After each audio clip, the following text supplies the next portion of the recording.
উহিব্বুকা ফিল্লাহ Mizanur Rahman Azhari. We love you Mizanur Rahman Azhari.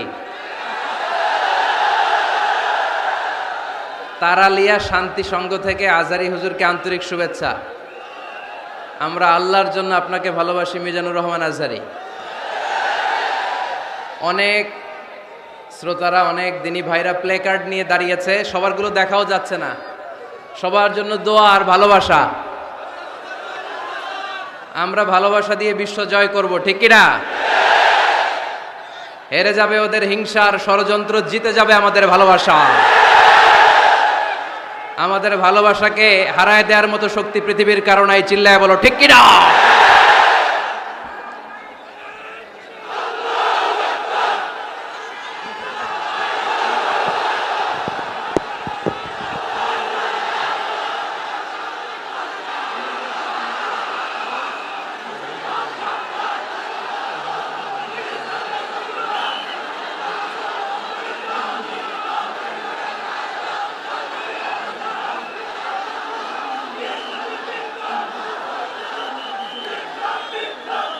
মাশাআল্লাহ,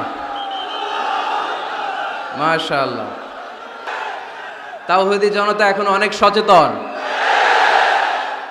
কোরআন প্রেমী তাওহীদি জনতা কোরআন আর সুন্নাহ এই দুইটাই বুঝে, এই দুইটা ছাড়া কিচ্ছু বোঝে না।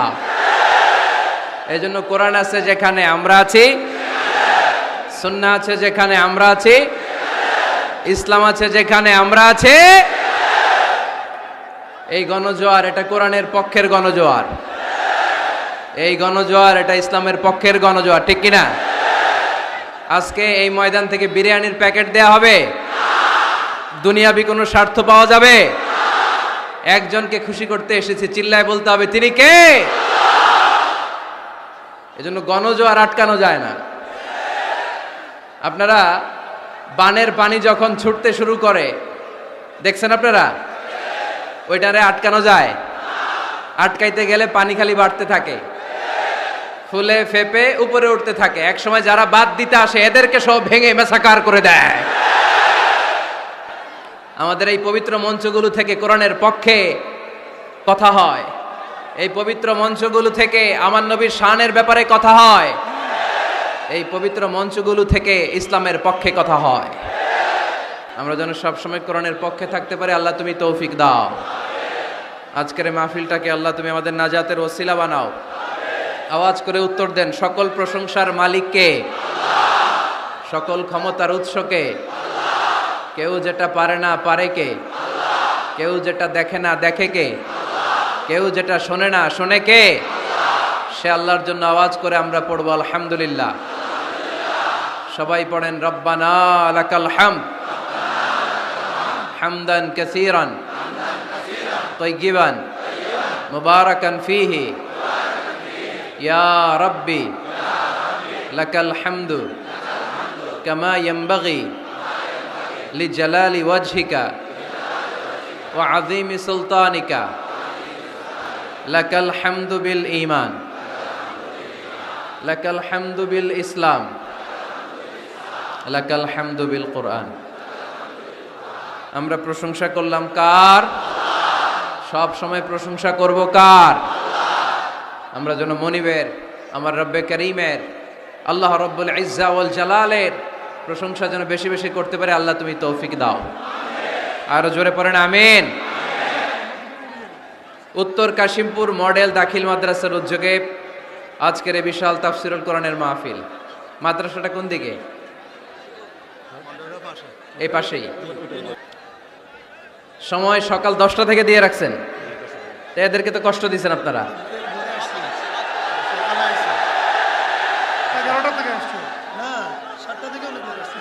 আরে কয়টায় আসছেন? কয়টায়? সকাল 7টায়, কেউ 8টায়। এরা একেবারে 7টার দিকে আসছে। ময়মনসিংহ থেকে ভাড়া করে আনছেন না এদেরকে? হ্যাঁ, ভাড়া করে আনা হয়েছে নাকি? একজনকে খুশি করার জন্য আমরা আসি, চিল্লায় বলতে হবে তিনি কে? আল্লাহ। আমার যে ভাইগুলো এই কষ্ট করে সকাল থেকে বসে আছে, আমরা এই ভাইদের জন্য দোয়া করি, আল্লাহ তাআলা আজকের এই মহামিলন মেলাকে কবুল করুক, এই প্রোগ্রামকে আমাদের নাজাতের ওসিলা বানাক। এখানে যেমনি একসাথে বসলাম, জান্নাতেও যেন একসাথে থাকতে পারে আল্লাহ তৌফিক দান করেন। আজকের এই প্রোগ্রামের সভাপতিত্ব করছেন আলহাজ হযরত মাওলানা মশিউর রহমান খন্দকার সাহেব, প্রতিষ্ঠাতা পরিচালক অত্র মাদ্রাসা ও প্রিন্সিপাল পাঠাননগর আমিনিয়া ফাজিল ডিগ্রি মাদ্রাসা ছাগলনাইয়া। আসছে হুজুর? আচ্ছা আচ্ছা, আসেন। মাশাআল্লাহ, ফেনীর নেতারা কোরআনের পক্ষে, ঠিক কিনা? 64 জেলার সব নেতাগুলো কোরআনের পক্ষে থাক, আমরা চাই কি চাই না? বাংলার 56,000 বর্গমাইলের প্রতিটা ইঞ্চি মাটি কোরআনের ঘাঁটি হোক, আমরা চাই কি চাই না? আমরা এই বাংলাদেশে কোরআনের ঘাঁটি গড়তে চাই, আমরা ইসলামকে বিজয়ী শক্তি হিসেবে দেখতে চাই, ঠিক কিনা? এরপরে আমার নানা ভাই আছেন পাশে, ডক্টর শামসুদ্দিন আমার নানা ভাই, তারপর ডক্টর মোজাম্মেল হক আজহারি আছেন, তারপরে এই যে এয়ারপোর্টে গেলে ভাই ভিআইপি লাউঞ্জে খুব সময় দেন, এরকম অনেকে আছেন। সব ওলামা হজরতের নাম যদি আমি বলতে পারতাম ভাল লাগতো। আইম্মাতুল মাসাজিদ, মসজিদের ইমাম সাহেবেরা, মুয়াজ্জিন সাহেবেরা, খতিব সাহেবেরা, কওমি মাদ্রাসার মুহতামিম সাহেবরা, আলিয়া মাদ্রাসার প্রিন্সিপাল হুজুরেরা, স্কুল কলেজ ইউনিভার্সিটির শিক্ষকেরা, পর্দার আড়ালে মায়েরা বোনেরা, আপামর তৌহিদি জনতা, আর আমার কলিজার টুকরা যুবক ভাইয়েরা, সব যুবক, বেশিরভাগ যুবক, মাশাআল্লাহ মাশাআল্লাহ মাশাআল্লাহ। আমাদের হাতে সময় খুব কম, সামনে এশার আজান, এই আজানের আগ পর্যন্ত আমরা কিছু কথা শুনবো ইনশাল্লাহ। পড়েন, আওয়াজ করা যাবে না, এখন আমি আওয়াজ শুনতে পাচ্ছি, আওয়াজ করা যাবে না। দেখেছি, সবাইকে দেখেছি, মাশাআল্লাহ। হ্যাঁ দেখলাম, হ্যাঁ শুরুতেই হাত নাড়িয়ে শুভেচ্ছা জানিয়েছি, বারবার করা যাবে না, দেখলাম সবাইকে। থামতে হবে এবার। মাশাআল্লাহ, ফেনীর ছেলেরা অনেক ভদ্র, এত বড় গ্যাদারিং কিন্তু অল্পতেই থেমে গেছে। অন্যান্য জায়গায় অনেক চিৎকার চেঁচামেচি করতে হয়, আলহামদুলিল্লাহ একটা আওয়াজ হবে না।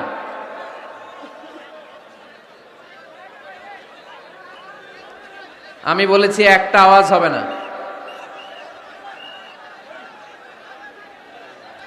ওই যে আমি একটা আওয়াজ হবে না বলছি, ওরা দুইটা আওয়াজ করতেছে। আওয়াজ করবেন না, না, নো সাউন্ড। আজকে আমরা সূরাতুল হুজরাত থেকে কথা শুনবো। কোন সূরা থেকে? হুজরাত। সবাই বলেন হুজরাত। হুজরাত শব্দটা হুজরা শব্দের প্লুরাল, অর্থ হচ্ছে কামরা। মসজিদে ইমাম সাহেবের হুজরা আছে না নাই? ইমাম সাহেবের কামরা আছে না? আছে। তো আল্লাহর রাসূল সাল্লাল্লাহু আলাইহি সাল্লামের এরকম হুজরাখানা ছিল। এট এ টাইমে আল্লাহর হাবিব সাল্লাল্লাহু আলাইহি ইসলামের 9টা হুজরাখানা ছিল, যেখানে 9 জন বিবি বসবাস করতেন। কিছু বেদুইন লোকজন এসে কেমন করে বিশ্বনবী সাল্লাল্লাহু আলাইহি ইসলামের সাথে আচরণ করতে হবে এটা জানতো না। তাদের মধ্যে সভ্যতা ভব্যতার ছোঁয়া স্পর্শ লাগেনি। পরে আমরা নিজেরা নিজেদেরকে যেমনে ডাকি, তারাও এসে বিশ্বনবীকে এভাবে ডাকা শুরু করলো। কারো নাম যদি হয় আব্দুল্লাহ, আব্দুল্লাহর বন্ধু তারা ডাকবে এই আব্দুল্লাহ। কারো নাম যদি হয় করিম, তার বন্ধুটা ডাকে এই করিম। কারো নাম যদি হয় আবু বকর, তার বন্ধুটা ডাকে এই আবু বকর। কিন্তু বিশ্বনবী সাল্লাল্লাহু আলাইহি ইসলামকে কি এই মুহাম্মদ এভাবে ডাকা যাবে? না, ডাকা যাবে না। যদিও তিনি মানুষ, কিন্তু অসাধারণ মানুষ। যদিও তিনি নবী, তিনি মহানবী, তিনি সব নবীদের নবী, ঠিক কিনা? As a father, as a teacher, as a commander, as a lawgiver, as a lawmaker, Muhammad is the superman of the world. সুবহানাল্লাহ পড়েন। আমার নবীর চাইতে শ্রেষ্ঠ কোনো মানুষ গোটা বিশ্বে দ্বিতীয়টা হতে পারে না। আমার নবীর চাইতে দ্য মোস্ট ট্রাস্টওয়ার্দি পার্সোনালিটি, বিশ্বস্ত মানুষ এই পৃথিবীতে হতে পারে না। সে কোন বন্ধু বলো বড় বিশ্বস্ত, সে কোন বন্ধু বলো বেশি বিশ্বস্ত, কার কাছে মন খুলে দেয়া যায়, কার কাছে প্রাণ খুলে দেয়া যায়, হওয়া যায় অতি আশ্বস্ত। তার নাম আহমদ বড় বিশ্বস্ত। সুবহানাল্লাহ পড়েন। আল্লাহ শিখাতে চাইলেন, এই বেদুইন লোকেরা সাবধান, যাকে তোমরা ডাকছো তিনি সাধারণ মানুষ নন। তাকে ইয়া মুহাম্মদ উখরুজ ইলাইনা, এই মুহাম্মদ, এই ঘর থেকে বের হয়ে আসো, এমন করে বেয়াদবের মতো ডাকা যাবে। বিশ্বনবী সাল্লাল্লাহু আলাইহি ইসলামকে ডাকতে হবে ইয়া নবী আল্লাহ, ওনাকে ডাকতে হবে ইয়া রাসূল আল্লাহ, ওনাকে ডাকতে হবে ইয়া হাবিব আল্লাহ। ঠিক কিনা? শিষ্টাচার শিক্ষা দিলেন। আল্লাহ বুঝাতে চাইলেন, তোমরা যদি অপেক্ষা করতে অনেক ভালো হতো। ওয়ালাউ আন্নাহুম সাবারু হাত্তা তাখরুজা ইলাইহিম লাকানা খায়রাল লাহুম। আল্লাহর হাবিব সাল্লাল্লাহু আলাইহি ওয়াসাল্লাম দুপুরের খাবার খেয়ে গড়াগড়ি করছিলেন। আল কাইলুলা, টসিং এন্ড টার্নিং, এপাশ ওপাশ করা। শীতকালে দুপুরের খাবার খেয়ে বিছানায় শুইলে আরাম আছে না নাই? এটাকে কাইলুলা বলে। আল্লাহর হাবিব সাল্লাল্লাহু আলাইহি ওয়াসাল্লাম যখন কাইলুলা করছিল, ঠিক তখন লোকগুলো ডাকতে আরম্ভ করলো, ইয়া মুহাম্মদ উখরুজ ইলাইনা, এই মুহাম্মদ আসো। আল্লাহ বললেন, খবর দাও, আমার নবীকে এইভাবে ডাকা যাবে না, বরঞ্চ আমার নবীকে তোমরা ডাকবে ইয়া নবী আল্লাহ, ইয়া রাসূল আল্লাহ, ইয়া হাবিব আল্লাহ বলে। সুবহানাল্লাহ পড়েন। আল্লাহর হাবিব সাল্লাল্লাহু আলাইহি ওয়াসাল্লাম যতক্ষণ না বের হয়ে আসে তোমাদের অপেক্ষা করা উচিত, সবর করা উচিত। আমরা অনেক সময় সবর করি না। ব্যাপার কি? আওয়াজ আবার বাড়তেছে কেন? এদিকে মাইকম্যান কই? মাইকম্যান এদিকে আসো তো, মাইকম্যান এদিকে আসো, আমার কাছে আসো। ভাই আওয়াজ করবেন না, এই আওয়াজ থামাতে থামাতেই এশার আজান হয়ে যাবে, আমি চলে যাব, আলোচনা শেষ, আমি চলে যাব। উপরে উঠাও, একটু উপরে, এদিকে এদিকে। আমি একটা কথা শুরু করলে এখানে চিৎকার চেঁচামেচি, আমি থামাবো, আবার শুরু করলে এটা হয় না। অল্প কয়েক মিনিট, লম্বা চড়া বক্তব্যের সুযোগও নাই। এশার আজান হবে একটু পরে, একটু উপরে উঠাও। আমি চাই পিন পতন নীরবতা। আরেকটু আরেকটু, ব্যাস। আবার তো নিচে নেমে যাও। আওয়াজ করো না, আওয়াজ করো না ভাই, আওয়াজ করো না।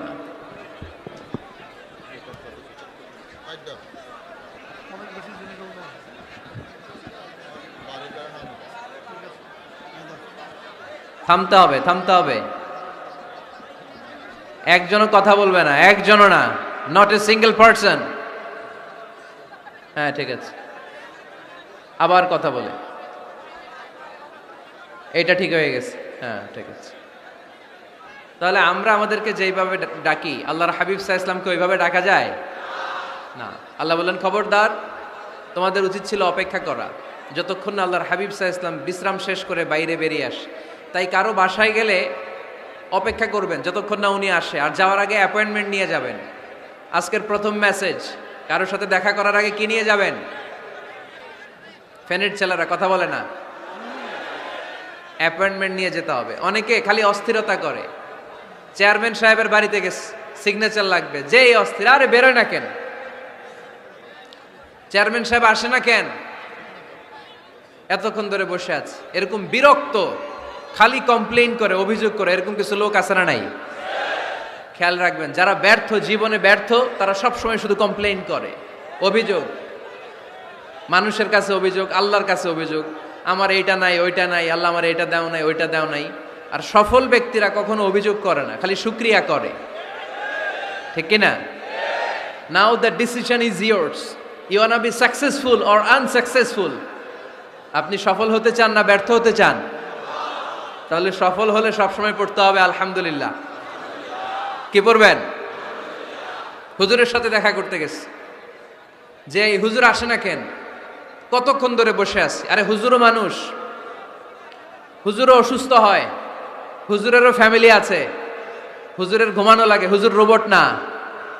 আমাদের যখন অ্যাপয়েন্টমেন্ট নেয় মেপে দেয়, হুজুর এই তো সহজ, আপনি এটা করে আসবেন, এরপরে হেলিকপ্টার রেডি, এরপরে ওইটাতে যাবেন, ওইখান থেকে হেলিকপ্টার রেডি। আমি রোবট।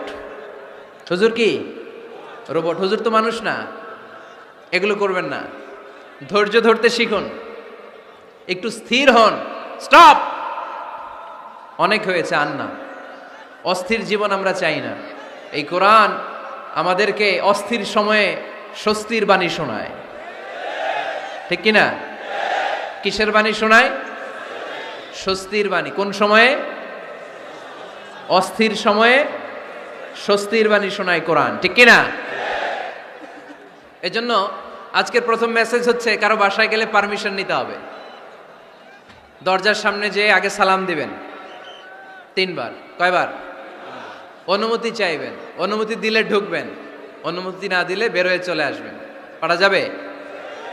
এজন্য রব্বুল আলামিন বলেন, ইয়া আইয়ুহাল্লাযীনা আমানু লা তাদখুলু বুয়ুতান গায়রা বুয়ুতিকুম হাত্তা তাস্তানিসু ওয়া তুসাল্লিমু আলা আহলিহা যালিকুম খায়রুল লাকুম লাআল্লাকুম তাযাক্কারুন। সুবহানাল্লাহ পড়েন। আল্লাহ ডেকে বললেন, ও ঈমানদারেরা শোনো শোনো, তোমরা যখন অন্য কারো বাড়িতে যাবে, খবরদার অনুমতি না নিয়ে, সালাম না দিয়ে ঘরে ঢুকে যেও না। দরজার সামনে দাঁড়িয়ে থাকো, দরজার সামনে দাঁড়িয়ে দাঁড়িয়ে 3 বার অনুমতি চাও, তারপরে সালাম দাও। অনুমতি দিলে ঢুকবা, নচেত চলে যাবা, ঠিক কিনা? এই আইনটা কার? ফেনীবাসী কি আইনটা মনে রাখতে পারবে? কারো বাসায় যাওয়ার আগে অ্যাপয়েন্টমেন্ট নিয়ে যাব, আর যে হুট করে দরজার ভিতরে ঢুকে যাব না, অপেক্ষা করব। You have to wait. তিনি আসতে বললে এরপরে ঢুকবো, মনে থাকবে? কারো ঘরে অনুমতি না নিয়ে ঢুকা কবিরা গুনাহ। কি গুনাহ? আমরা এগুলোর ইসলাম মনে করি না, আমরা ম্যানার জানি না, আমরা সোশ্যাল নর্মস জানি না। আমরা মনে করি নামাজ, রোজা, হজ, যাকাত, জিকির এগুলাই ইসলাম, ঠিক কিনা? ধরাবাঁধা ইসলাম হিন্দু ধর্মের মতো গদবাঁধা কোনো ধর্ম নয়। আমাদের মসজিদ এটা গির্জা, প্যাগোডা, সেনাগোগ আর গুরুদুয়ারার মতো যে কোনো ইবাদতগাহ নয়। আমাদের মসজিদগুলো আমাদের সামাজিক ঐক্যের কেন্দ্রবিন্দু। আমাদের ইসলাম হচ্ছে আমাদের জীবন চালানোর মেথোডোলজি। কেমন করে এই লাইফটা সুন্দর হবে, স্মুথ হবে, তার সব নির্দেশনা কোরআনের ভেতরে আছে না নাই? এজন্য বিশ্বনবী বললেন, খবরদার কারো ঘরে যাওয়ার আগে সালাম দাও, পাশাপাশি অনুমতি চাও। এক সাহাবী দাঁড়িয়ে বললেন, ইয়া রাসূলুল্লাহ, ইয়া হাবিবাল্লাহ, আমার ঘরে আমরা কেবল 2 জন থাকি, 2টা ঘর। এক ঘরে থাকে আমার আম্মা, আরেক ঘরে থাকে আমি। আফাস্তাদিনু আলা উম্মি, আমি কি আমার মায়ের ঘরে ঢোকার আগে অনুমতি নেওয়া লাগবে নাকি? নবী, হে, 2টা রুম আমার ঘরে, এক রুমে আমি, আরেক রুমে আমার মা। আফাস্তাদিনু আলা উম্মি, আমার মায়ের ঘরে যাওয়ার আগে অনুমতি নেওয়া লাগবে? আনা খাদিমুহা, আমি তো তার খেদমত করি, মায়ের ঘরে যাইতে অনুমতি লাগবে? বিশ্বনবী বললেন, নাআম ইস্তাযিন আলাইহা, হ্যাঁ অবশ্যই মায়ের ঘরে ঢোকার আগে অনুমতি নিয়ে ঢুকবা। সুবহানাল্লাহ পড়বেন না? সাহাবী বললেন, ইয়া রাসূলুল্লাহ, তিনি তো আমার মা, অনুমতি লাগবে কেন? বিশ্বনবী বললেন, আতুহিব্বু আন তারাহা উরিয়ানাতান, ও সাহাবী, তুমি কি তোমার মাকে উলঙ্গ দেখতে পছন্দ করো নাকি? সাহাবী বললেন, না, কশ্চিনকালেও নয়, আমি কখনো আমার মারে উলঙ্গ অবস্থায় দেখতে পছন্দ করব না। বিশ্বনবী বললেন, তাহলে অবশ্যই অনুমতি নিয়ে ঢুকবা। যদি মারে উলঙ্গ দেখতে মনে না চায় তাহলে ঢুকবা, কারণ ঘরের ভিতরে কে কখন কোন পরিস্থিতিতে থাকে তার কোনো হিসাব আছে? এজন্য সালাম দিবেন, নক করবেন, অনুমতি চাইবেন, তখন নিজেকে নিজে ভিতরে যারা আছে, মহিলা হোক পুরুষ হোক, সামলে নিবে, গুছিয়ে নিবে, তারপরে আপনাকে ঢুকার ব্যবস্থা করে দিবে, ঠিক কিনা? তাহলে মায়ের ঘরে ঢুকতে হলে যদি অনুমতি লাগে, তাহলে বোনের ঘরে ঢোকার আগে অনুমতির দরকার আছে না নাই? আমার পাশের ঘর হচ্ছে আমার ভাইয়ের ঘর, ভাইয়ের ঘরে ঢোকার আগে অনুমতির দরকার আছে না নাই? কাজিন, চাচাতো বোন, খালাতো বোন, চাচাতো ভাই, খালাতো ভাই, পাশের ঘরের ভাবি, পাশের বাড়ির মানুষ, এদের ঘরে ঢোকার আগে অনুমতির প্রয়োজন আছে না নাই? খবরদার, খবরদার, এটা কবিরা গুনাহ। This is my first message to the people of Feni tonight. আজ রাতে ফেনীবাসীদের কাছে আমার প্রথম মেসেজ হচ্ছে, কারো ঘরে যাওয়ার আগে অ্যাপয়েন্টমেন্ট নিয়ে যাব, কখন তার সাথে দেখা করব, আগে অ্যাপয়েন্টমেন্ট নিয়ে যাব, তারপরে যে দরজার বাইরে দাঁড়িয়ে পারমিশন চাইবো, মানে অনুমতি নিব, তারপরে সালাম দিব, এরপরে ঘরে ঢুকবো। পারা যাবে? ইনশাল্লাহ পড়তে পারবেন না আওয়াজ করে?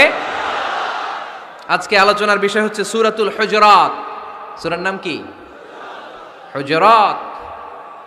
এটা মাদানী সূরা। কি সূরা? এটা কোরআনের 49 নম্বর সূরা। কত নম্বর সূরা? এই সূরায় মোট আয়াত আছে 18টি। কয়টি? এবার আমি প্রশ্ন করব, উত্তর দেন। এই সূরায় মোট আয়াত সংখ্যা কয়টি? 18টি। এটি কোরআনের কততম সূরা? 49তম সূরা। আর সূরাটা মাক্কি সূরা। কি সূরা? মাদানী সূরা। এই সূরাটাকে বলা হয় সামাজিক রীতিনীতির সূরা। সোশ্যাল নর্মস শেখানো হয়েছে এই সূরায়। কেমন করে সমাজের শান্তি শৃঙ্খলার ভারসাম্য অক্ষুণ্ণ থাকবে সে ব্যাপারে এই সূরাতে আল্লাহ তাআলা কিছু দিক নির্দেশনা দিয়েছেন। আমাদের সমাজের ভারসাম্য ঠিক নাই, শান্তি নাই, সুশৃঙ্খলা নাই, শুধু মারামারি, জিঘাংসা, কিলাকিলি, হিংসা, বিদ্বেষ, বিশৃঙ্খলা। এই হিংসা, বিদ্বেষ, বিশৃঙ্খলা, মারামারির বিপরীতে সমাজের সাম্য, ভ্রাতৃত্ব, ভালোবাসা, সুশৃঙ্খলা আর ভারসাম্য কিভাবে অক্ষুণ্ণ রাখা যায় সেজন্য আল্লাহ তাআলা এই সূরার ভেতরে 10টা গাইডলাইন দিয়েছেন। কয়টা? সবাই বলতে হবে, কয়টা? 10টা। প্রথম গাইডলাইন হচ্ছে আল্লাহ তাআলা বলছেন, খবরদার যারা বিশ্বাসী বলে নিজেদেরকে দাবি করো, আল্লাহ আল্লাহর রাসূলের নিয়মের বা আইনের উপর দিয়ে টপকে যেও না। আল্লাহ আল্লাহ রাসূল যেটা বলেছে এটাই ফাইনাল, ঠিক কি না? রব্বুল আলামিন বলেন, ইয়া আইয়ুহাল্লাযীনা আমানু লা তুকদ্দিমু বাইনা ইয়াদাইল্লাহি ওয়া রাসূলিহি ওয়াত্তাকুল্লাহ ইন্নাল্লাহা সামিউন আলীম। পড়েন সুবহানাল্লাহ। আল্লাহ বললেন, যারা বিশ্বাসী বলে দাবি করো, খবরদার আল্লাহর দেয়া বিধান আর আমার নবীর দেয়া বিধান, এই বিধানগুলাই ফাইনাল। এই ফাইনাল কথার পরে মুমিনের কোনো কথা থাকতে পারে? আল্লাহ যেটা বলেছে, আল্লাহ রাসূল যেটা বলেছে সেটাই ফাইনাল। আওয়াজ করে বলতে হবে, সেটা কি? এটা ফাইনাল। এরপর আর নতুন কোনো কথা নাই। যখনই বলা হবে আল্লাহ বলেছে, রাসূল বলেছে, আমরা বলবো আমান্না, সামি'না ওয়া আতা'না, আমরা শুনলাম, মানলাম, বিশ্বাস করলাম। আমাদের পক্ষ থেকে আর দ্বিতীয় কোনো কথা নাই, ঠিক কি না? এজন্য আল্লাহ বললেন, খবরদার আমি আর আমার রাসূল যেটা দিয়েছি সেটাই ফাইনাল। অতিরিক্ত বুঝতে যেও না, ওভার স্মার্ট সাজতে চেও না। আমি আল্লাহর দেয়া নবীর দেয়া বিধানের সামনে অ্যাডভান্স হতে যেও না, কারণ আমি আল্লাহ আর আমার রাসূল যেই নিয়ম দিয়েছি সেটাই ফাইনাল, সেটাতেই বরকত। কোন মুমিন বান্দা বান্দীদের কাছে যখন আল্লাহ আর আল্লাহর রাসূলের কথা বলা হয় তাদের কাছে এটাই ফাইনাল, ঠিক কি না? ওমা কানা লিমুমিনিন ওয়ালা মুমিনাতিন ইযা খাদাল্লাহু ওয়া রাসূলুহু আমরান আইয়াকুনা লাহুমুল খিয়ারাতু মিন আমরিহিম। মুমিন নরনারীর কাছে যখন বলা হবে এটা আল্লাহর কথা, আল্লাহর রাসূলের কথা, এটাই ফাইনাল। এরপরে মুমিনের আর নতুন কোনো চয়েস থাকতে পারে না। আল্লাহ বলেছে 5 ওয়াক্ত সালাত জামাতের সাথে আদায় করো, এটাই ফাইনাল, ঠিক কি না? আল্লাহ বলেছেন চুরি করলে চোরের হাত কেটে দাও। বিশ্বনবী জীবদ্দশায় চোরের হাত কেটে দেখিয়ে দিয়েছেন, চুরি করলে হাত কেটে দাও, এটাই ফাইনাল, ঠিক কি না? আল্লাহ নিয়ম জারি করেছেন, ও নারীরা পর্দা করে ঘর থেকে বের হও, এর উপরে কোনো কথা নাই, জোরে বলেন ঠিক কি না? আল্লাহ আইন করে দিয়েছেন রমাদানের 29 দিন কিংবা 30 দিন রোজা রাখবা, এটাই ফাইনাল, এরপরে কোনো কথা নাই, জোরে বলেন ঠিক কি না? যারা সম্পদশালী হয়েছো বছরান্তে 2.5% যাকাত দিবা, বিধানটা কার? এটাই ফাইনাল, এরপরে কোনো কথা আছে? তার মানে আল্লাহ আল্লাহ রাসূল যেটা দিয়েছে এটাই ফাইনাল, এটাই সর্বোৎকৃষ্ট, এর চেয়ে উৎকৃষ্ট আর ভালো হতে পারে না, এটাই শ্রেষ্ঠ। এক সাহাবী বলল, আসুমুদ্দাহার, আমি সারা বছর রোজা রাখবো, রোজা ভাঙবো না।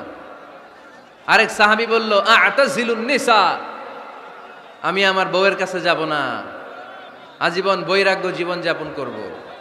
আরেক সাহাবী বলল, উসল্লিল লাইলা কুল্লাহ, সারা রাত তাহাজ্জুদ পড়ব, ঘুমাবো না। এই কথা শুনে বিশ্বনবী রেগে গেলেন। বিশ্বনবী বললেন, কে কে বলেছে এই কথা যে সারা বছর রোজা রাখবে, সারা রাত তাহাজ্জুদ পড়বে, স্ত্রীর কাছে যাবে না? ইন্নী আখশাকুম লিল্লাহি ওয়া আতকাকুম লাহু, নিশ্চয় আমি তোমাদের চাইতে আল্লাহকে বেশি ভয় করি, আমি বিশ্বনবী সবচেয়ে বড় মুত্তাকি, আমি বিশ্বনবী সবচেয়ে বড় বুজুর্গ, আমি বিশ্বনবী সবচেয়ে বড় আল্লাহওয়ালা। তো আমি এত বড় আল্লাহওয়ালা হয়ে আমি 11 জন স্ত্রী রেখেছি, আমি এত বড় আল্লাহওয়ালা হয়ে রাতে তাহাজ্জুদও পড়ি, আবার কিছু অংশ ঘুমাই, আমি এত বড় আল্লাহওয়ালা হয়ে বছরে কিছু সময় রোজা রাখি, মাঝে মাঝে রাখি না। তা আমি ব্যালেন্স করে জীবন ধারণের পরে আমার আল্লাহওয়ালাগিরিতে কোনো সমস্যা হয় নাই, আমার নবী হতে সমস্যা হয় নাই। তোমাদের সমস্যা হলো কেন? তোমরা কোত্থেকে এটা শিখেছো? আমি বিশ্বনবী যেটা শিখিয়েছি এটাই ফাইনাল, এর চেয়ে শ্রেষ্ঠ কোনো কাজ আর হতে পারে না। চিল্লায় বলেন ঠিক কিনা? ফজরের ফরজ নামাজ কয় রাকাত? আওয়াজ করে বলেন। বিধানটা কার? আপনি যদি বলেন আমি একটু বাড়ায় পড়বো, 3 রাকাত পড়বো, সওয়াব বেশি হবে না? কারণ আপনি অ্যাডভান্স হয়েছেন। লা তুকদ্দিমু বাইনা ইয়াদাইল্লাহি ওয়া রাসূলিহি, খবরদার আল্লাহ আল্লাহ রাসূলের উপর অ্যাডভান্স হয়ো না। রমাদানের রোজা 30টা, আপনি যদি বলেন 35টা রাখবো, ফেনীর ভাইয়েরা রমজানের পরে আরো 5টা যদি একাধারে রাখেন, রমজান মনে করে আল্লাহ কবুল করবে? কবুল করবে?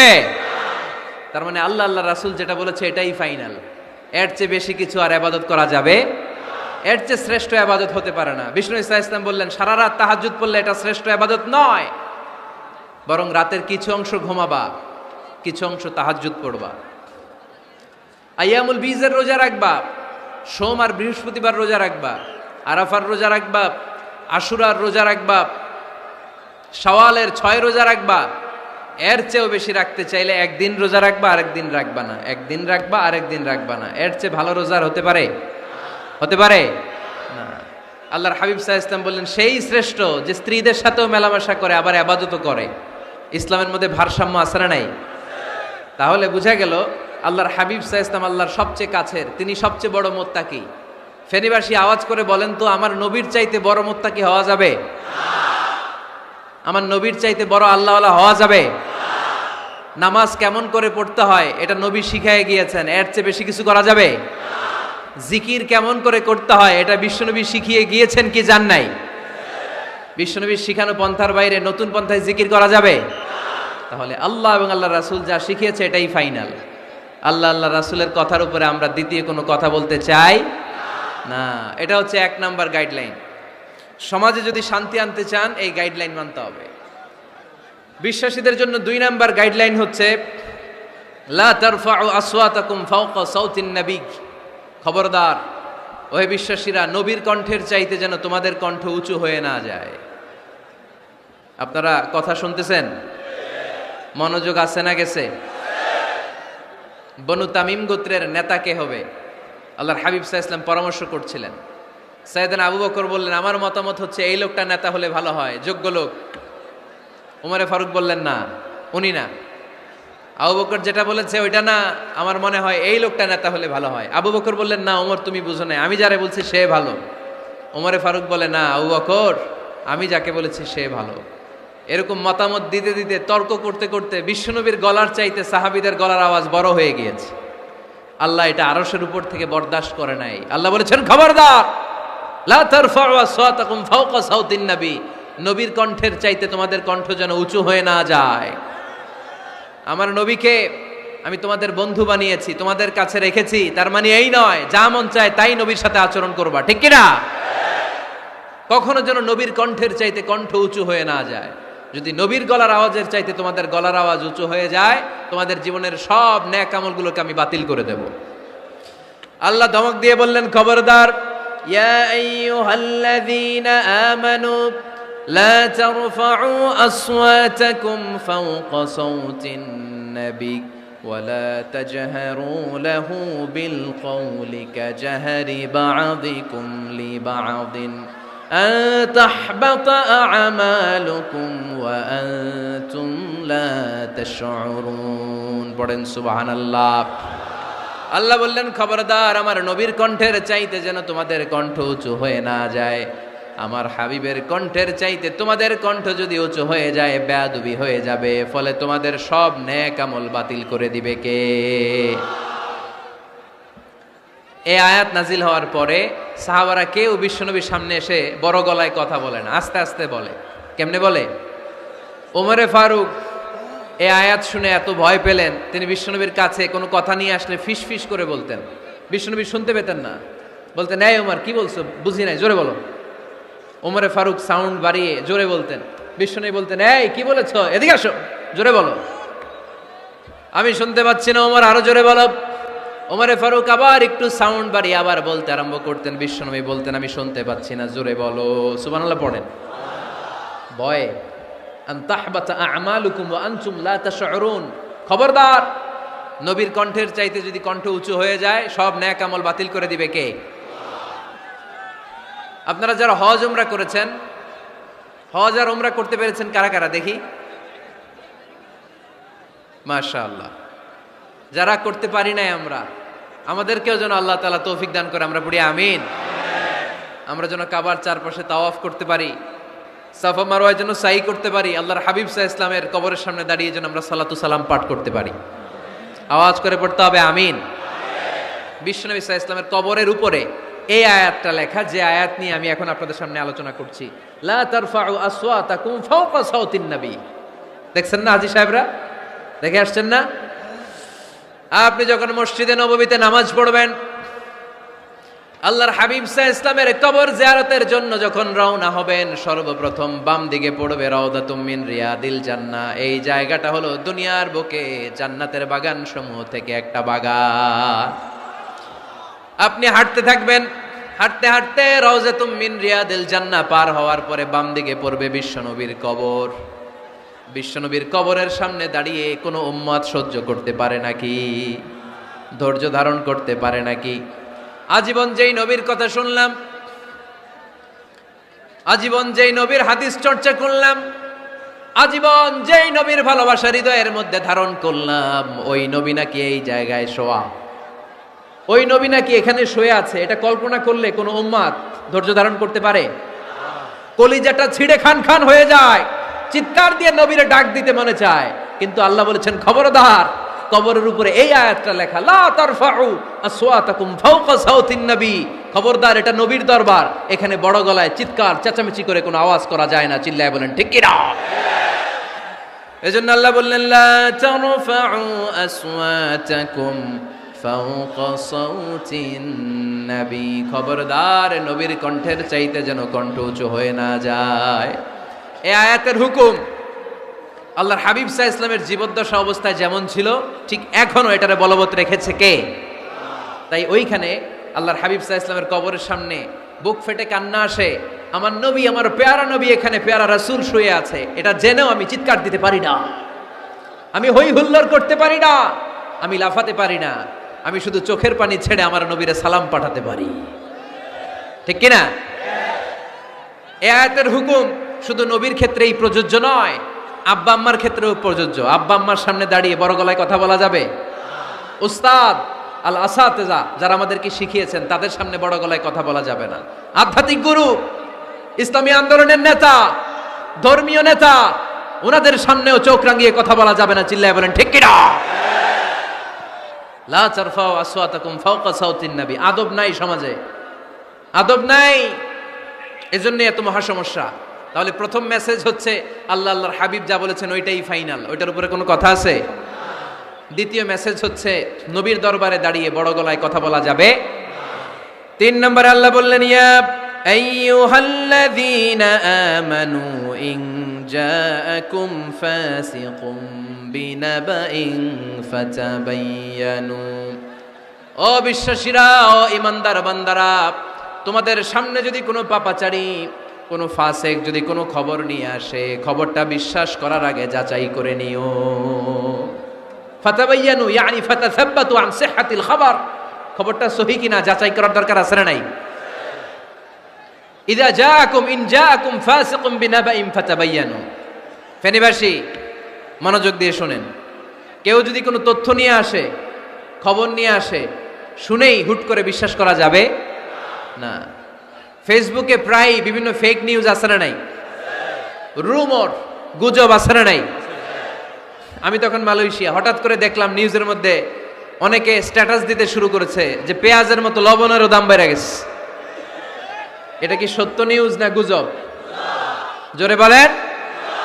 গুজব। আসলে কি লবণের দাম বাড়ছিল? বাড়ে নাই, কিন্তু না জেনেই অনেকে শেয়ার দিছে। এই জন্য ফেসবুকে কোনো নিউজ যদি আপনি দেখতে পান, শুনতে পান, verify, justify the news whether it's true or wrong. Check, make a cross check and double check regarding the authenticity of the report. এই রিপোর্টটা সঠিক কিনা ভেরিফাই করবেন আগে, তারপরে শেয়ার মারবেন। অনেকে আছে সিলে কান নিয়ে গেছে, শুই না সিলের পিছনে দৌড়। আগে কি সিলের পিছনে দৌড়াবেন নাকি কানে হাত দিবেন? নিউজ একটা দেখলেই শেয়ার দেয়া যাবে? কি করবেন? যাচাই করবেন।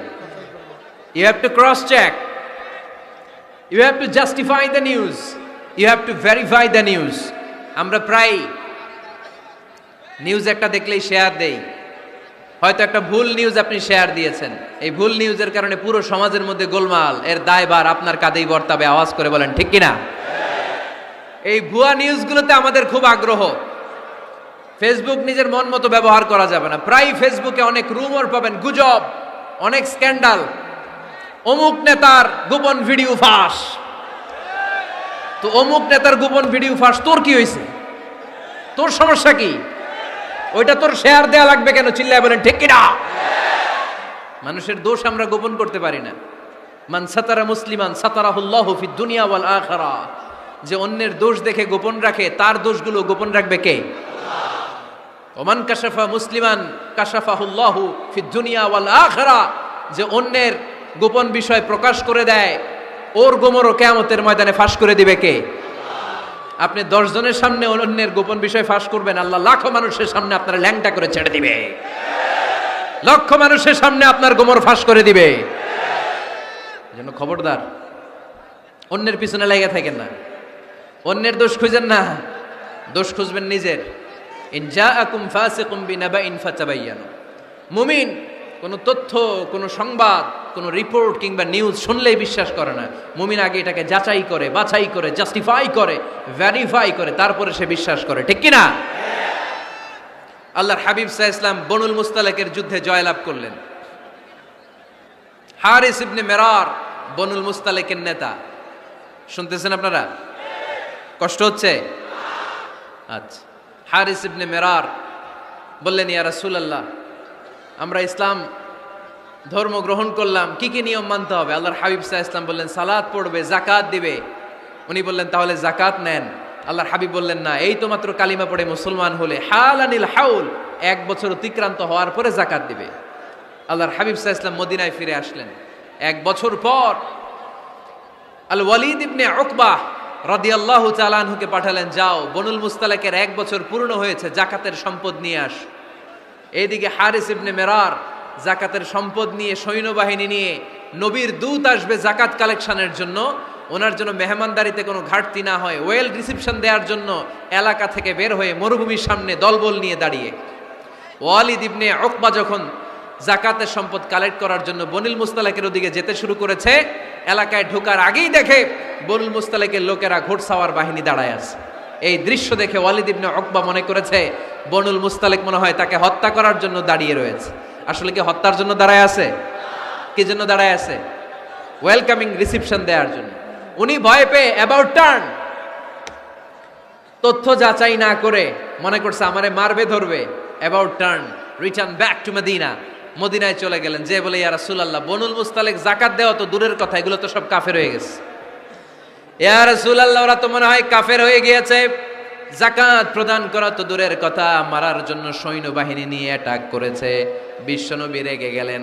খালিদ বিন ওয়ালিদের নেতৃত্বে 1000 সৈন্যবাহিনী পাঠিয়ে বললেন, যাও বনুল মুস্তালিক অ্যাটাক করো, বনুল মুস্তালিকে অভিযান চালাও।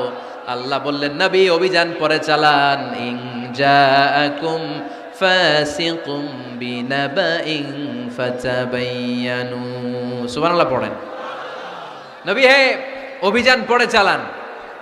তথ্য যে নিয়ে আসছে ওয়ালিদ, এটা সত্য কিনা আগে যাচাই করেন। সে যে তথ্য আপনাকে সরবরাহ করেছে, এই তথ্য সঠিক নয়, সে ভুয়া তথ্য দিয়েছে, সে ভুল বুঝেছে, এখানে মিস আন্ডারস্ট্যান্ডিং হয়েছে। আপনি 1000 সৈন্যবাহিনী পাঠাবেন না। আপনার 1000 সৈন্যবাহিনী যে যদি বনুল মুস্তালিককে অ্যাটাক করে, তাহলে এই অ্যাটাকে কোনো ক্ষয়ক্ষতি হলে সবটার দায়ভার আপনার কাঁধেই বর্তাবে। চিল্লায় বলেন ঠিক কিনা? আমার নবীকে শিখানোর মাধ্যমে আল্লাহ তাআলা আমাদেরকে শিখা যাবে না। আগে যাচাই বাছাই করার দরকার আছে না নাই? আছে। আপনার বন্ধু এসে বললো, আরে দোস্ত তুমি এইখানে, ভাবিরে তো দেখলাম বাজারে আরেক লোকের সাথে ঘুরতেছে। আপনি রেগে মেগে আগুন, অফিস থেকে বাসায় যায় বউরে কিল, আইজো মায়ের কাইলো মায়ের, এরকম হতে পারে না? আপনার বন্ধু হয়তো আপনার ওয়াইফের মতো আরেকজন মহিলাকে দেখেছে, এটা হতে পারে কি পারে না? আপনার ওয়াইফকে জিজ্ঞেস করেন নাই, ক্রস চেক করেন নাই, না করেই আপনি ঝগড়া মারামারি শুরু করে দিয়েছেন। এই ছোট্ট ঝগড়া থেকে বিচ্ছেদের দিকে, ডিভোর্সের দিকেও যেতে পারে, এরকম আছে না নাই? এরকম অনেক বুড়ি বুড়ি কেস আমাদের কাছে আছে। নিউজ যাচাই না করে, গুজব আর রুমর যাচাই না করে সিদ্ধান্ত নিয়েছে, পরে মাথার মধ্যে চাপড়ায়, নিজের কপালে নিজে চাপড়ায়, এরকম আছে না নাই?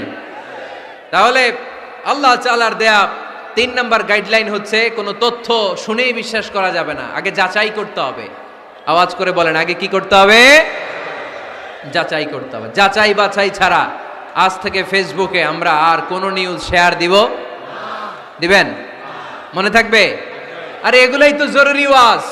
কবরের ওয়াজ তো অনেক শুনছি, জান্নাত জাহান্নামের ভয় আর জান্নাতের নাজ নেয়ামত তো অনেক শুনেছি। সমাজটারে শান্তিপূর্ণ ভারসাম্যপূর্ণ করার দরকার আছে না নাই? খবর শুনে আমরা বিশ্বাস করি, যাচাই না করে আমরা বলে বেড়াই না।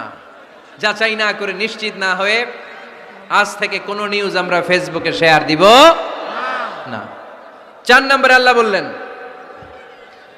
4 নম্বর গাইডলাইন আল্লাহ দিলেন, ইয়া আইয়ুহাল্লাযীনা আমানু লা ইয়াসখার কওমুম মিন কওম। খবরদার আমার বিশ্বাসী বান্দারা, আমার ইমানদার বান্দারা, কেউ কোনোদিন কাউরে ঠাট্টা বিদ্রূপ করে না। সুবহানাল্লাহ পড়েন। মুমিন বান্দা কাউকে ঠাট্টা করতে পারে? বিদ্রূপ করতে পারে না। আমাদের জিহ্বা আছে বলে আমরা যা ইচ্ছা তাই বলতে পারি? কথা বলেন না কেন? আমাদের কান আছে বলে কান দিয়ে আমরা যা মনে চাই তাই শুনতে পারি? যেন কানে শুনি সদা তোমার কালাম, এ খোদা চোখে যেন দেখি শুধু কোরআনের আয়াত। শোনো আমার মুনাজাত, শোনো শোনো ইয়া ইলাহি আমার মুনাজাত, শোনো আমার মুনাজাত। সবাই আওয়াজ করে পড়েন আমিন। লা ইয়াসখার কওমুন মিন কওম।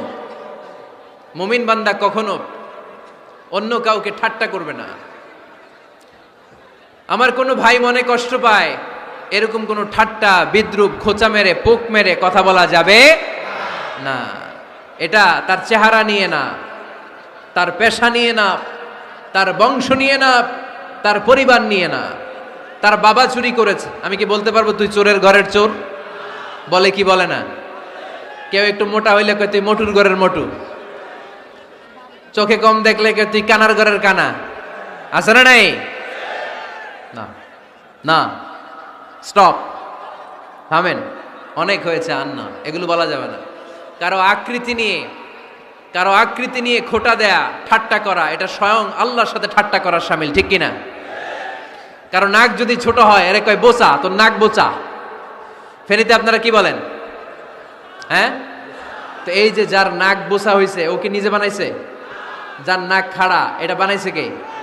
যে কালো, বানাইছে কে? সাদা শুভ্র, বানাইছে কে? তার মানে কারো আকৃতি নিয়ে যদি আপনি ঠাট্টা করেন, স্বয়ং আল্লাহর সাথে ঠাট্টা করলেন। কারণ কেউ কারো চেহারা বানানোর দায়িত্ব পায় নাই। মাতৃগর্ভে থাকতেই আমাদের চেহারার আকৃতিগুলো দান করেছে কে?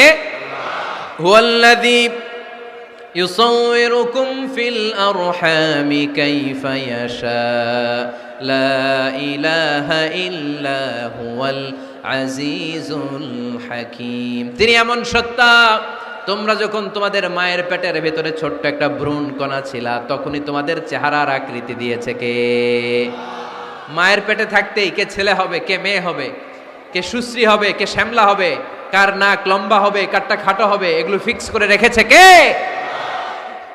এজন্য কখনো কারো চেহারা, কারো আকৃতি নিয়ে ঠাট্টা বিদ্রূপ করা যাবে না।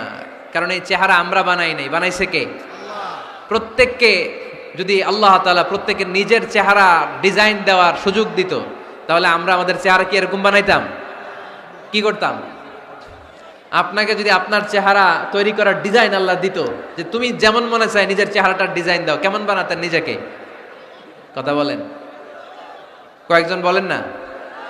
হ্যাঁ, সবচাইতে সুন্দর, সবচাইতে সুন্দর করে আমি আমার অবয়বটাকে তৈরি করতাম। কোন নারীকে যদি তার চেহারার ডিজাইন তৈরি করার সুযোগ আল্লাহ দিতেন, সে নারী তাকে বিশ্ব সুন্দরী করে তৈরি করত। ঠিক কিনা? এটা আল্লাহ আমাদেরকে দেয় নাই, এটা আল্লাহ তাআলা নিজ হাতে রেখেছে, নিজে করেছে। তাই কারো আকৃতি নিয়ে ব্যঙ্গ করলে স্বয়ং আল্লাহর সাথে ব্যঙ্গ করার শামিল। চিল্লায় বলেন ঠিক কিনা? সাইয়েদনা ইবনে মাসউদ রাদিয়াল্লাহু তাআলা আনহুর পায়ের নলা ছিল চিকন। হাদিসে এসেছে দাকিকুস সাকাইন, ওনার পা দুইটা ছিল চিকন। খেজুর পাড়ার জন্য ইবনে মাসউদ রাদিয়াল্লাহু তাআলা আনহু যখন খেজুর গাছে উঠলেন, সাহাবারা সাইয়েদনা ইবনে মাসউদের পা দেখে হাসাহাসি শুরু করে দিল। বিশ্বনবী বললেন, খবরদার খবরদার, ইবনে মাসউদের চিকন পা দেখে তোমরা হেসো না। ইবনে মাসউদের চিকন পা দেখে তোমরা হাসো। কিয়ামতের ময়দানে ইবনে মাসউদের এই চিকন পা গুলো যদি মিজানের পাল্লায় রেখে দেওয়া হয়, এই পা দুইটার ওজন উহুদ পাহাড়ের চেয়ে ওজনওয়ালা হয়ে যাবে। এজন্য খবরদার, জিহ্বা আছে বলে যে কোনো কমেন্ট করবেন না। এই আবার কি হইছে দেখি, আওয়াজ কেন? হ্যাঁ, আর কি দেখবেন? এখনই তো বিদায় নেব আমি, চুপ করেন না, এবার থামেন। জিহ্বা আছে বলেই যে কোনো ধরনের মন্তব্য করা যাবে না।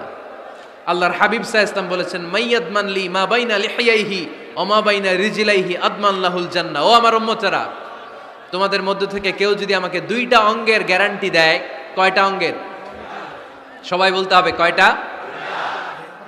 আমার কোন উম্মত যদি আমাকে দুইটা অঙ্গের গ্যারান্টি দেয় যে তারা এই দুই অঙ্গের পাপ করবে না, আমি তাদেরকে জান্নাতের গ্যারান্টি দেই।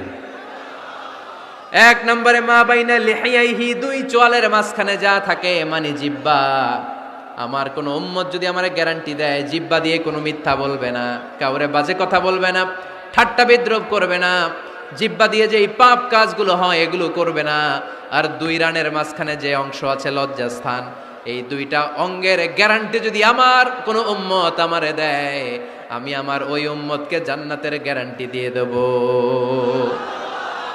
খবরদার ফেনীবাসী, খবরদার। মন চাইলেই যা মনে চাই মুখ দিয়ে বলা যাবে।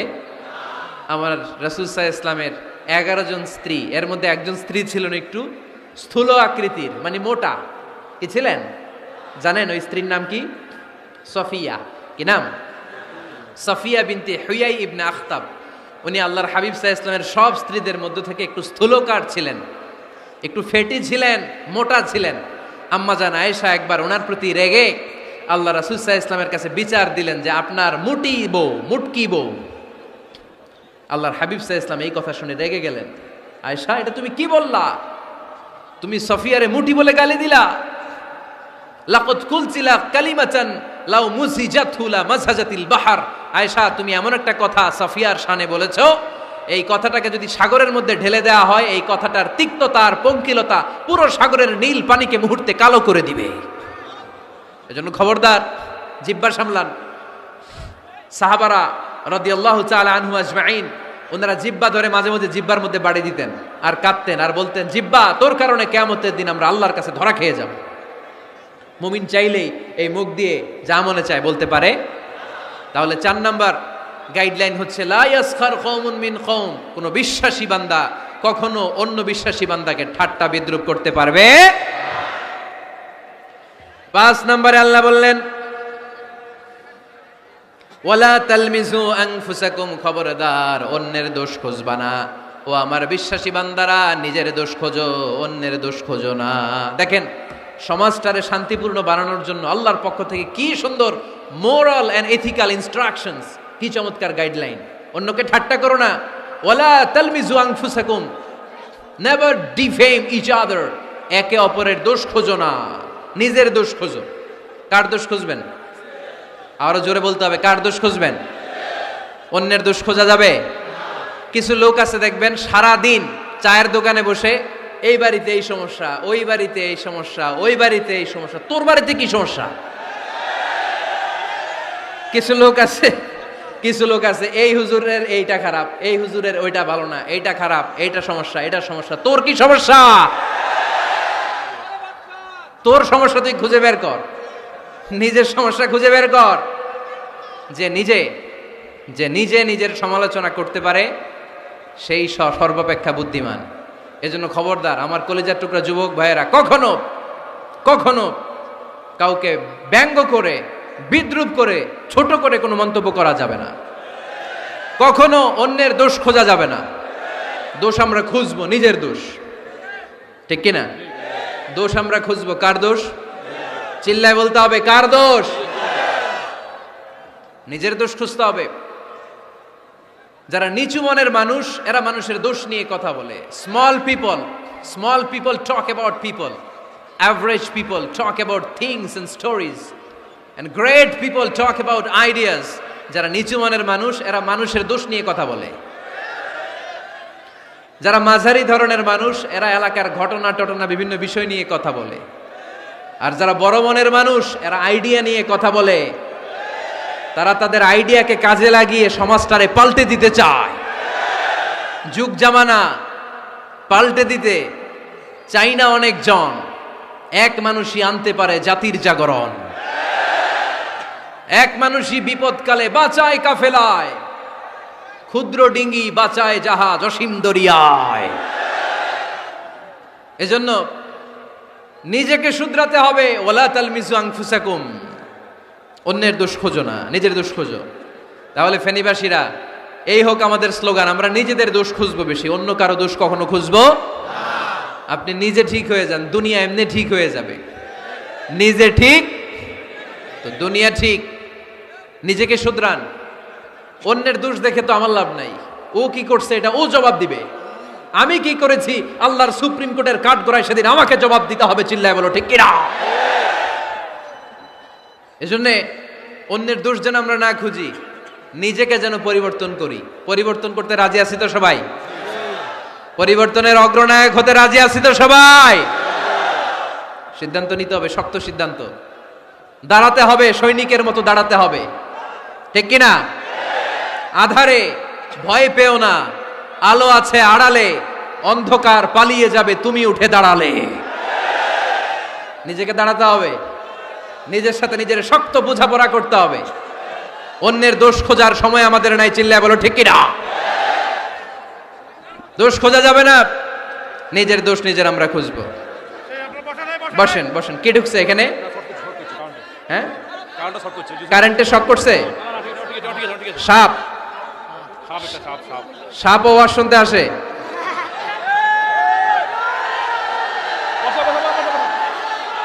মাশাআল্লাহ।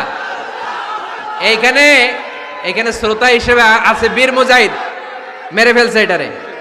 ঠিক আছে ঠিক আছে ঠিক আছে, বসেন।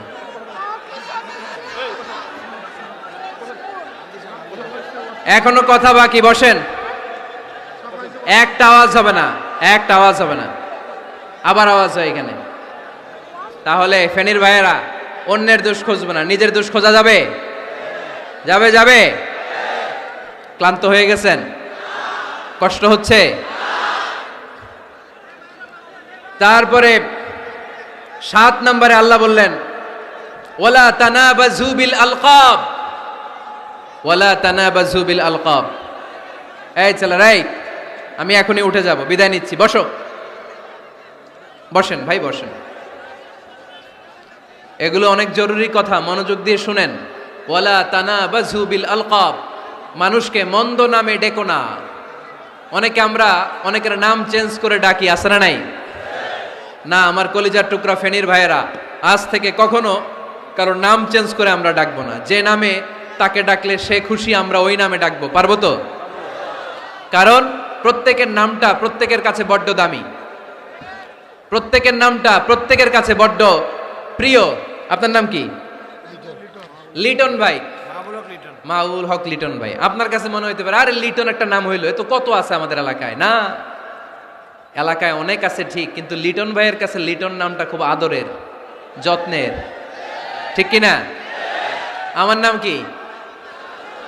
আমার নাম মিজান। আরে মিজান একটা নাম হইলো নাকি? কত নাম আছে মিজান, এলাকার সিপাই পয়রাস। এটা ঠিক, অনেক নাম আছে মিজান নামে, কিন্তু যেহেতু এটা আমার নাম, আমার কাছে এই নামটা বড় দরদের, বড় যত্নের, বড় আদরের।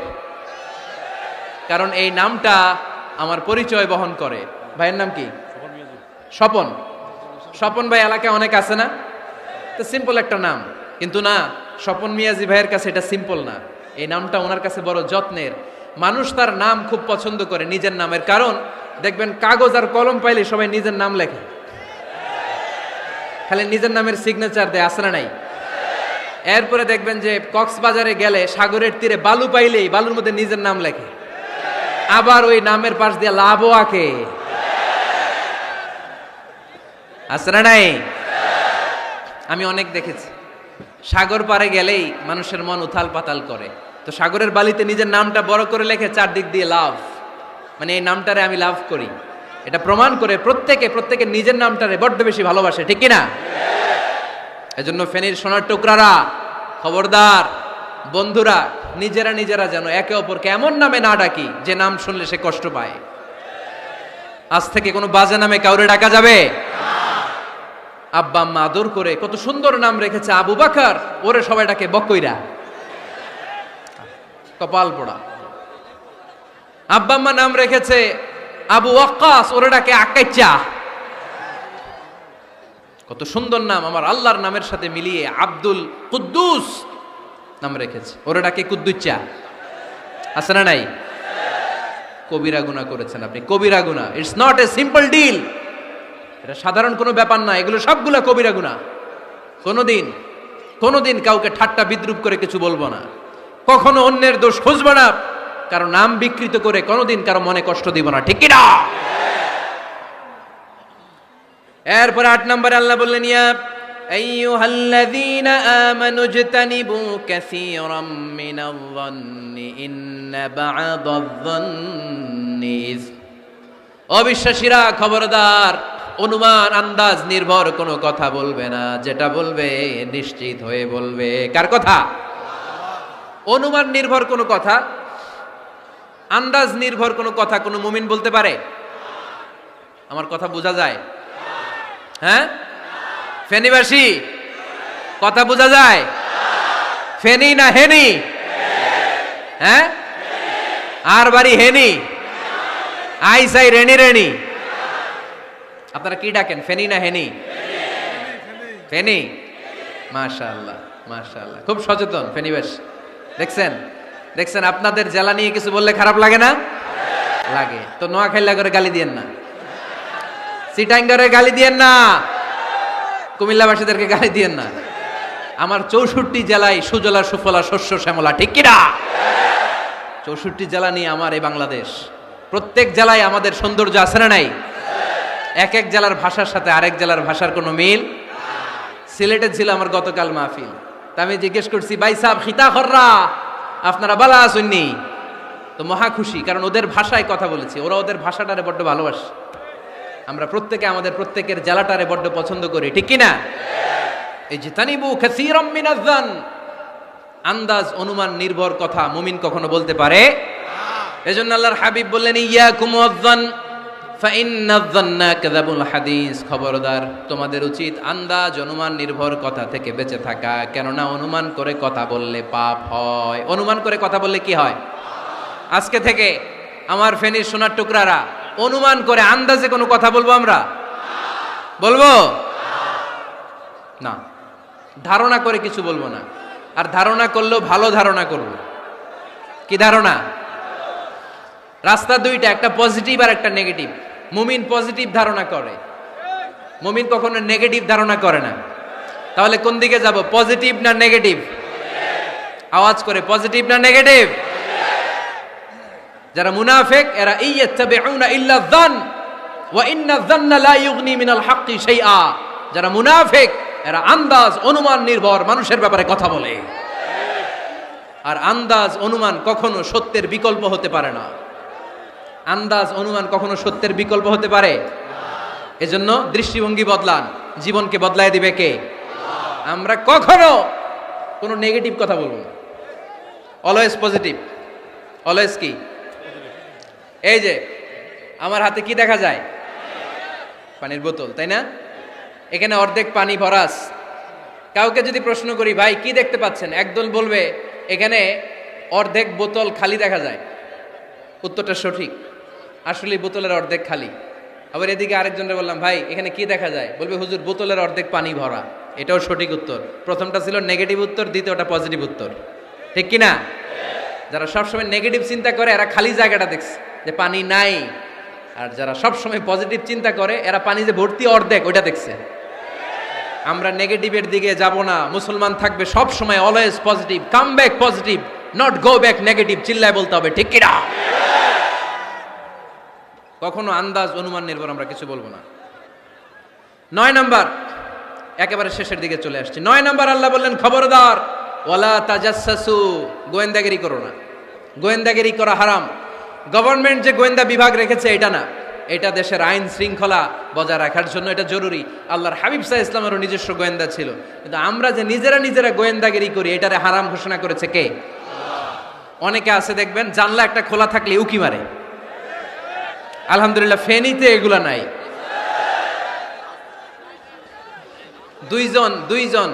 দুইজন ওদিকে কি যেন বলতেছে, উনি আড়ি পেতে কথা শুনে, আছে না নাই? ছিদ্র একটা থাকলে উকি মারে, আছে না নাই? খবরদার, ওয়ালা তাজাসসু, গোয়েন্দাগিরি করো না। কখনো কোনোদিন কারো পারমিশন ছাড়া মোবাইলের গ্যালারি চেক করবেন না।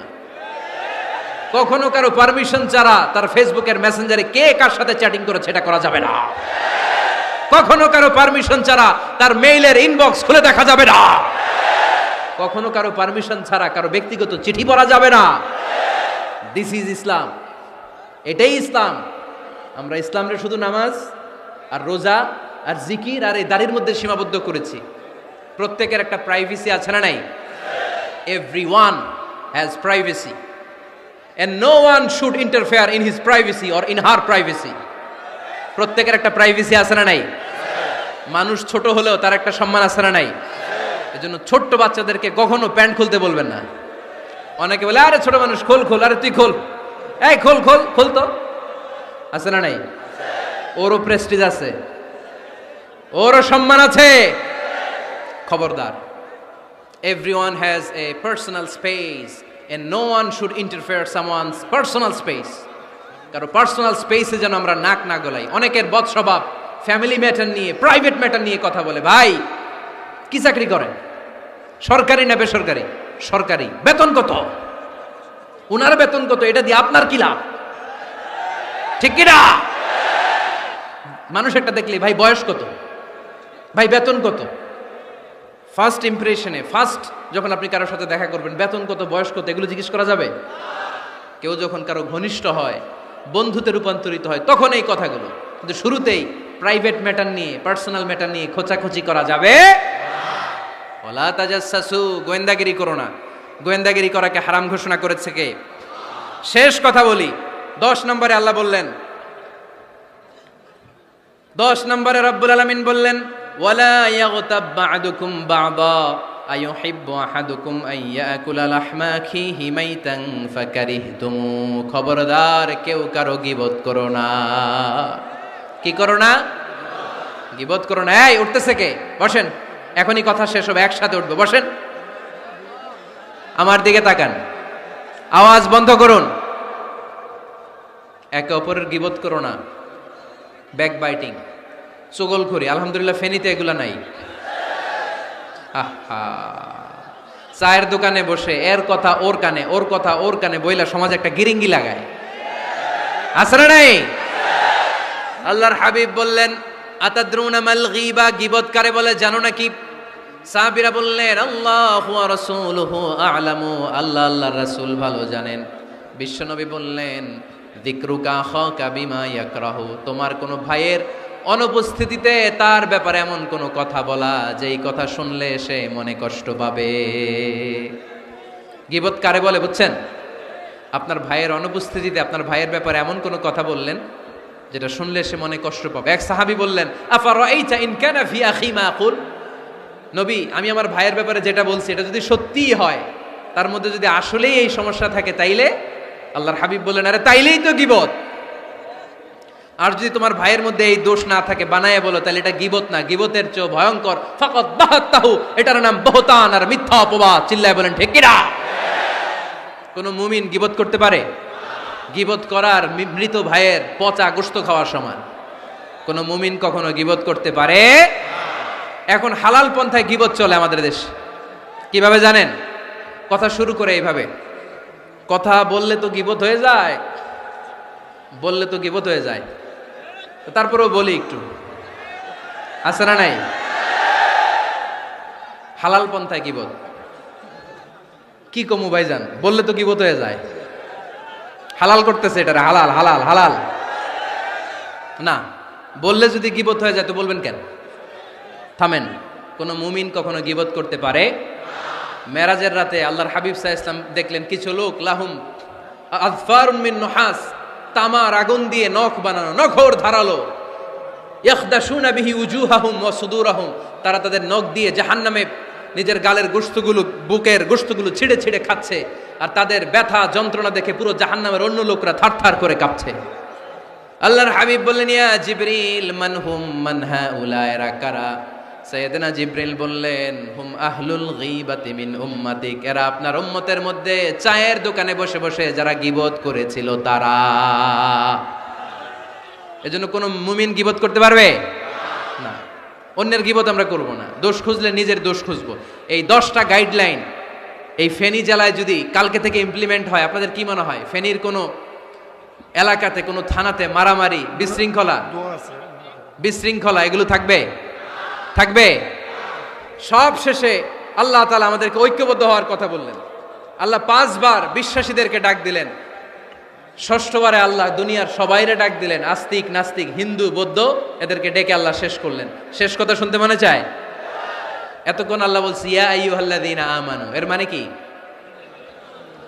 ওহে ঈমানদারগণ। এবার আল্লাহ ডাক দিছে ইয়া আইয়ুহান নাস। এবার আল্লাহ কি বলে ডাক দিছে? আওয়াজ করে বলতে হবে, কি বলে? এবার আল্লাহ বললেন, ইয়া আইয়ুহান নাস ইন্না খালাকনাকুম মিন যাকারিন ওয়া উনসা ওয়া জাআলনাকুম শুউবান ওয়া ক্বাবাইলা লিতাআরাফু ইন্না আকরামাকুম ইনদাল্লাহি আতকাকুম। পড়েন সুবহানাল্লাহ। আল্লাহ ডেকে বললেন, ইন্না খালাকনাকুম মিন যাকারিন ওয়া উনসা, ও বিশ্বাসীরা, এটা বলে ডাকে নাই, ও মানব সকল, নিশ্চয় আমি তোমাদেরকে এক নারী আর এক পুরুষ থেকে তৈরি করেছি। ওই পুরুষের নাম কি? ফেনীবাসী আওয়াজ করে বলেন, আদম আলাইহিস সালাম। আর ওই নারীটার নাম কি? এই 2 জন থেকে গোটা পৃথিবী। তার মানে আসলে আমরা সব এক। আসলে কি? সব এক। নাস্তিকও আমার ভাই, হিন্দুও আমার ভাই, বৌদ্ধ খ্রিস্টানটাও আমার ভাই। ভ্রাতৃত্ব 3 ধরনের। একটা হচ্ছে মায়ের পেটের ভাই, এটাকে আরবিতে বলে আল উখুয়া আন নাসাবিয়্যা, মায়ের পেটের ভাই, উনি আমার মায়ের পেটের ভাই। আরেকটা আছে আল উখুয়া দ্বীনিয়া, দ্বীনি ভাই। এই যে আমরা সবাই এখানে একে অপরের কি ভাই? দ্বীনি ভাই। 3 নম্বরে হচ্ছে আল উখুয়া আল ইনসানিয়া, মানবতার দিক থেকে ভাই। সে দৃষ্টিকোণ থেকে হিন্দু আমার ভাই, বৌদ্ধ আমার ভাই, কারণ সেও মানুষ আমিও মানুষ। আমাদের সবার বাবার নাম কি? কথা কয় না? আদম আলাইহিস সালাম। সবার মায়ের নাম কি? দেখছেন, আমরা সবাই এক, সবাই এক। বিভেদের প্রাচীর আর বৃত্ত আমরা বানিয়েছি। ইসলাম ধর্ম, বর্ণ, জাতীয়তাবাদ এগুলোর বাইরে যে এক বিশাল ব্রড মাইন্ডেড রিলিজিয়ন, যেখানে আলাদা আলাদা বৃত্ত টানে নাই। আমরা ধর্ম, বর্ণ, ভাষা, জাতীয়তা এগুলোকে সামনে এনে আলাদা আলাদা পরিচয়ের বৃত্ত বানিয়েছি। আমরা বানিয়েছি শ্বেতাঙ্গ আর কৃষ্ণাঙ্গের পার্থক্য। আমরা করেছি আরব অনারবের বিভাজন। আমরা করেছি ব্রাহ্মণ আর শূদ্রের জাত প্রথা। ইসলামে কোনো জাত প্রথা নাই, শ্বেতাঙ্গ কৃষ্ণাঙ্গের পার্থক্য নাই, প্রেসিডেন্ট কুলিওয়ালা ঠেলাওয়ালার কোনো পার্থক্য আল্লাহর সামনে নাই। চিল্লায় বলো ঠিক কিনা?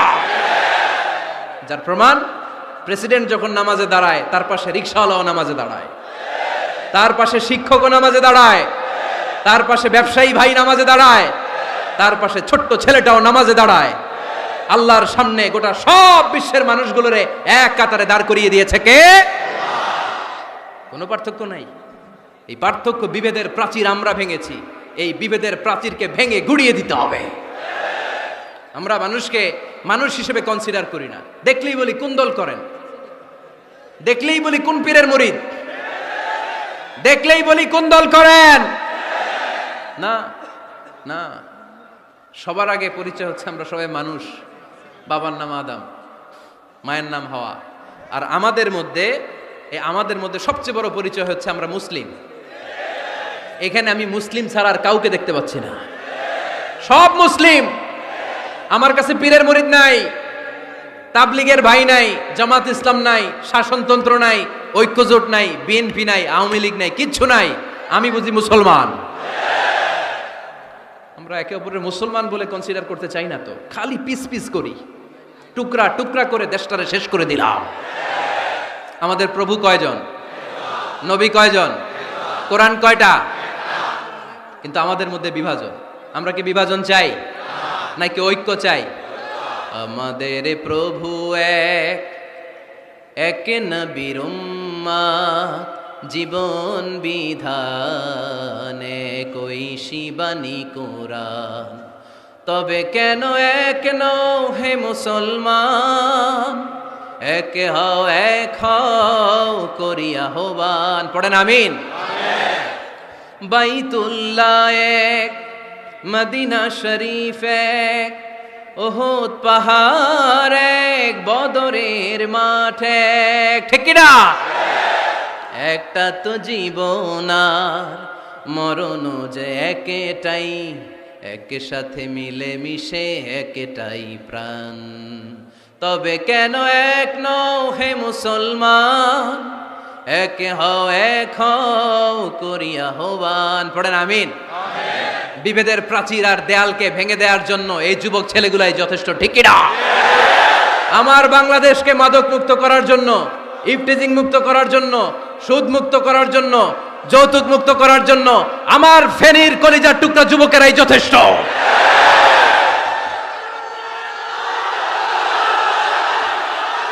অনেক নারী আছে পিছনে, হাজার হাজার নারী, একজন হিন্দু মুসলমানের উপর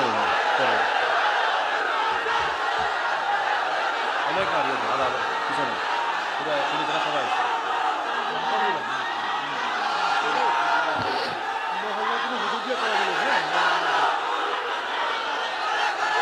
মাশাআল্লাহ, মাশাআল্লাহ, মাশাআল্লাহ। আমরা আসলে বিভেদের প্রাচীর তৈরি করতে চাই না। ঐক্যের কথা শুনলে আমরা, আমাদের সবচেয়ে বড় পরিচয় মুসলিম, এটা শুনলেই আপনাদের মধ্যে যে উচ্ছ্বাস আর উদ্দীপনা, এটাই প্রমাণ করে ভেদাভেদ কখনো জনগণ চায় না। মুসলিম তৌহিদি জনতার হৃদয়ের ভেতরে ভেদাভেদ নাই, হিংসা নাই, বিদ্বেষ নাই। আমাদের আসল পুঁজি ভালোবাসা। আমাদের আসল পুঁজি কি? এই ভালোবাসা দিয়ে আমরা বিশ্ব জয় করতে চাই। ঠিক কি না? পারা যাবে মুসলমান? আর যে 10টা গাইডলাইন, 10টা মেসেজ আজকে শেয়ার করলাম, এগুলো মানা যাবে তো? অনেক বোনেরা এসেছে, আমার বোনেরা, আমি তো দেখতে পাচ্ছি একেবারে ওই রাস্তা পর্যন্ত, এইদিকে অনেক পেছন পর্যন্ত, এদিকে অনেক ভাইরা। বিশাল জনসমুদ্রের আজকের এই আয়োজন। স্কুল মাঠ পুরোটাতে মহিলারা বসেছে। নারীদের জন্য একটাই কথা, 5 ওয়াক্ত সালাত জামাতের সাথে পড়বেন, রমাদানের রোজা রাখবেন, নিজের লজ্জাস্থানের হেফাজত করবেন, স্বামীর আনুগত্য করবেন। এই 4টা কাজ কোনো নারী করলে ওই নারীর জন্য 8টা জান্নাতের দরজা খুলে দিবে কে? আমাদের বোনগুলোকে আল্লাহ তুমি কবুল করো। আমার কলিজার টুকরা ফেনীর যুবক ছেলেদেরকে আল্লাহ তুমি সাইয়েদনা ওমরে ফারুকের মতো কবুল করো, সাইয়েদনা হামজার মতো তুমি কবুল করো, খাব্বাব খুবাইবের মতো ইসলামের বীর সেনানী হিসেবে কবুল করে নাও। আজকের প্রোগ্রামের জন্য যারা কষ্ট করেছে, আল্লাহ তুমি এই প্রোগ্রামটার আমাদের নাজাতের ওসিলা বানাও। আপনারা সবাই ভালো থাকবেন, সুস্থ থাকবেন, সুন্দর থাকবেন। ঐক্যের আহ্বান জানিয়ে এখানেই শেষ করছি। সংক্ষিপ্ত দোয়া হবে।